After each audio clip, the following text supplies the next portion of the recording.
Nails Next Top Nail Artist. Nails are my superpowers, sponsored by LeChat.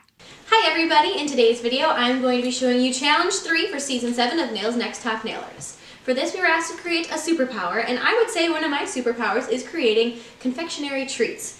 However, usually the process of getting them made gets a little bit messy, so instead of making a perfectly clean, idealistic looking kitchen, I made a more realistic kitchen and one that you could see almost any day of the week in my house.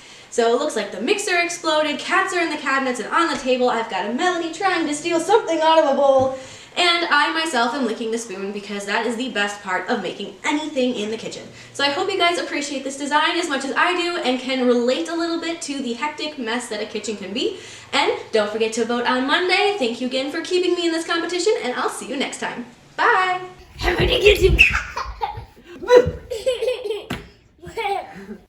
Mix some custom colors to use throughout the design with the Gel A 3-in-1 powders.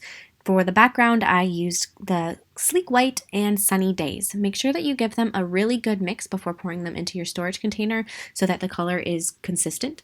Then apply some gel base coat and dip just the tip of the nail into the Sleek White, and then pour your custom color over the background.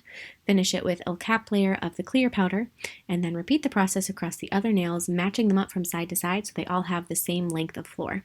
So then to create your tile pattern, use black paint and very thin lines just to go across and create that grid pattern. Add some diluted black paint to create some shading, and then on a nail form backing, create your little figurine of yourself, or as I'm doing myself.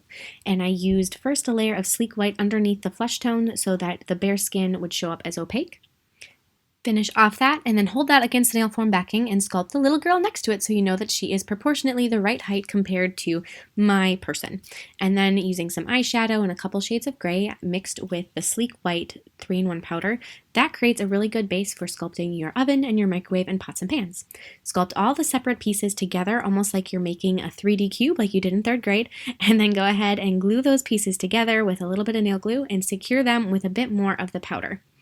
What I like to do is I like to draw some of the pieces out on a piece of paper and then lay the nail form backing on top of it. That gives you a really nice little picture that you can see underneath it like a template, which makes it very easy for sculpting things like the oven door. Create a little hinge with a piece of wire and 2 little glass beads. Attach that oven door to the rest of your oven.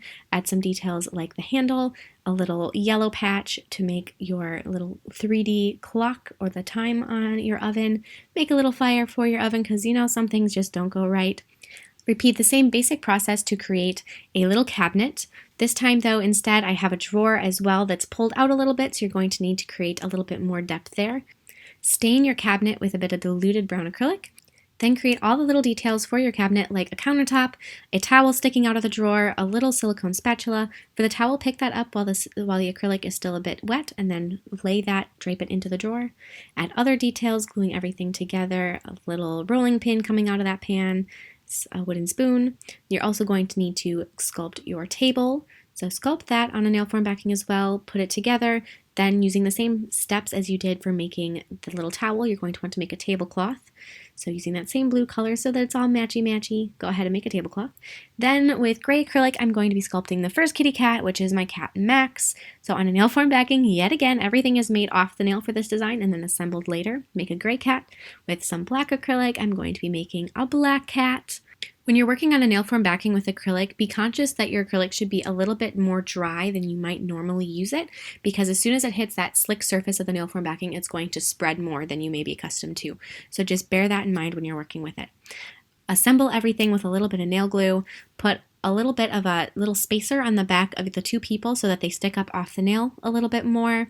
And then just lay everything out onto the nails, glue them down, secure them with some clear acrylic on the backside so the pieces are a bit stronger. And just get everything all set up. I added a couple extra details like a to-do list and a clock. Mix together some gel top coat with your 3-in-1 powders to create a paint, and you can use this to add details to every piece on here. So I started with mixing the Sleek White to create a milky white paint. When you're doing this and using that paint, it is a bit thicker in consistency, so you have to really press it onto the piece to get it to blend out, but it does blend out really nicely and it isn't a super opaque paint, so you do get wonderful gradients and wonderful highlights with it. Using acrylic paint, I added a couple more details to all of my pieces. One thing that I decided to do is all of my clocks have a slightly different time on them. They're about 15 to 20 minutes spaced apart. That's just how my life seems to go sometimes, so I figured that would be a nice little touch. Add details to the faces of your two pieces. On my little to-do list, I decided to write, well, to-do to start with, but then underneath it I have 3 things to cross off, and all of them say NTNA because that seems to kind of be the driving force in my life right around this time. I added details to everything. As much as you can, just add details to a piece like this. Add different times, add numbers where you can, add labels on things, just assemble everything. Over my tablecloth and my towel, I applied another thin layer of gel-based coat, and then I sugared them with the clear powder.